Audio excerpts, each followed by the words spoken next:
Simula nga po sa pagkakaroon lamang ng defending champions ng Oklahoma City Thunder ng unang pagkatalo sa Portland Trail Blazers, sinundan agad ito ng dalawang pagkatalo laban sa San Antonio Spurs at Minnesota Timberwolves. Sa loob lamang ng isang linggo, nagka-problema agad ang OKC Thunder na dahilan ng maaga nilang pagkakaroon ng record ng 26 wins, 4 losses dahil natalo nga sila ngayong araw. Though sila pa rin ang may hawak ng best start at best record sa NBA, lumilit rin naman ang kanilang tsansang mabasag ang ginawang record noon ng Golden State Warriors na 73-9.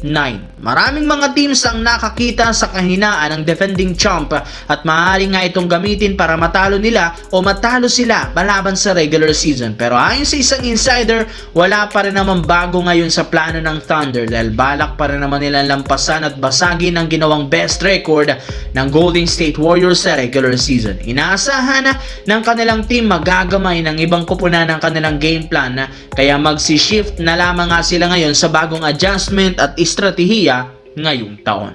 Samantala, wala pa rin na nga talagang pinagbago ang plano ng Los Angeles Lakers dahil sa umpisa pa lang balak talaga nilang kunin si Giannis Antetokounmpo as soon as possible either ngayong taon o di kaya sa mga susunod.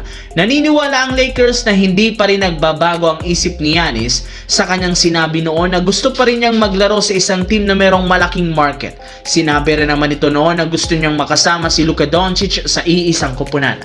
Mismong si Antetokounmpo nang nagsabi, wala pa rin naman itong tiwala na may kakayahan ang kasalukuyang lineup ng Milwaukee na makapag-compete sa kampyonato.